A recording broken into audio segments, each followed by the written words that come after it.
Do you think that, okay, monogamy, for example, polygamy, um, two different subjects in our society right now because it's too taboo to talk about it as well as with sex and the dating market. And that's why I think you do a great job. And again, if you people came to this point and you want just to show support for my cause and for Wheat's cause, and just slap the like button and give us support with that. And okay, I'll go to my opinion again. Monogamy and polygamy, I think it's a very taboo subject. Do you think that polygamy is in particular a bad thing? Because as I see it, monogamy, okay, maybe is not natural, the basis of it, but who says that doing natural things gives you a better like result? Because for example, if you're an entrepreneur, if you delay gratification, you get probably a better result than if you didn't do it. Hmm.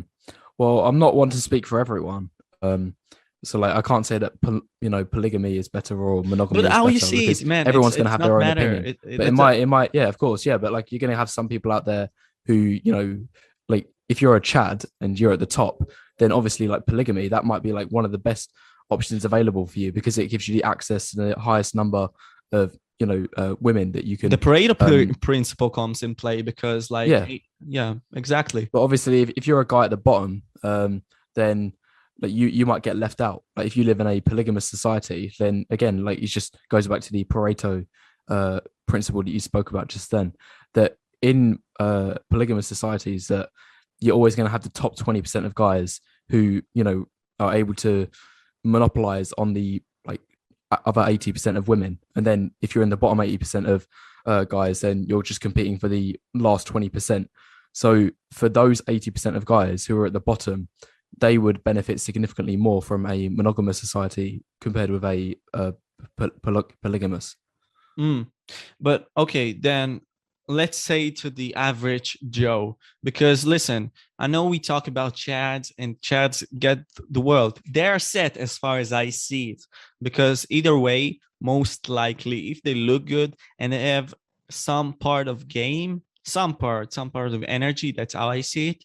They are just ruling the dating market. I'm just talking to the average Joe, the unlucky one, the one who got less of an height, less of a weight, less of everything. How do you think that it suits him? Because right now, as the dating market goes, polygamy comes and is more acceptable to do. And I don't think it's the right thing to do because not every time that you want to express yourself, it's the right thing to do. For example, I had a discussion with a close relative of mine, and we talked about OnlyFans and this and that. And she's a woman.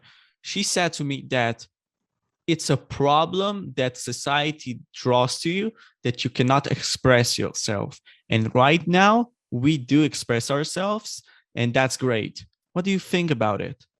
Well, for the average Joe's, like polygamy is gonna, be a detriment to him because, like, he, doesn't really have the abundance available anyway to be able to like have multiple partners. It's just not really possible. Like he would benefit more from monogamy, where he can just have one woman, and that's like his, only source of intimacy and a relationship and like everything else that's positive about a relationship.